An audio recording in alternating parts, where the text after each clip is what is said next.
আজি আকৌ বাবাৰ ডিমাণ্ড কণী আৰু আলুৰ তৰকাৰী বনাব লাগে বোলে। তাকে ৰেডি কৰোঁচোন। ঘৰত যিখিনি থলুৱা বস্তু আছে সহজতে পোৱা সেইখিনিয়ে ভাবিছোঁ আজি ধুনীয়াকৈ কণীৰ তৰকাৰীখন বাবাক বনাই খুৱাম। দেখিলেনে সকলোখিনি যোগাৰ কৰি লৈছোঁ।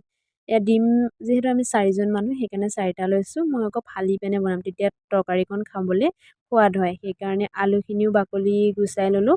মায়ে অকণমান হেল্প কৰি দিলে বাৰু এই সময়তে। তাৰ পৰা সেই জিৰা যে জালুক আছে সেইখিনি ভাজি ল'লোঁ অকণমান, তেতিয়া পিচিবলৈও ভাল হয় আৰু সোৱাদো হয়। এয়া তেলতে হালধি নিমখ দি ডিমখিনি দি দিলোঁ, এনেকৈ ভাজি ল'ম, ৰঙা হোৱালৈকে ভাজি ল'লোঁ। ভাজি লৈ কাঢ়ি ল'লোঁ। লাহি লৈ সেইখিনি তেলতে জিৰা আৰু পাঁচফোৰণ দি মেলি পিঁয়াজ দি ধুনীয়াকৈ ভাজি ল'লোঁ। ভাজি তাতে যিখিনি পিচি থৈছিলোঁ মছলা ঘৰৰে যিখিনি সহজে পোৱা যায় সেইখিনি দি অলপ সময় ভাজি ল'লোঁ। ভাজি লৈ আলুখিনি দি দিলোঁ। দি ভাজি আপোনালোকৰ সোৱাদ অনুযায়ী যিমানটো বিচাৰে সিমানটো জোল অনুযায়ী আপোনালোকে পানীখিনি দিব পাৰে। তাৰ দি পিনে ধুনীয়াকৈ ঢাকি দিলোঁ। গৰম হৈ গ'ল।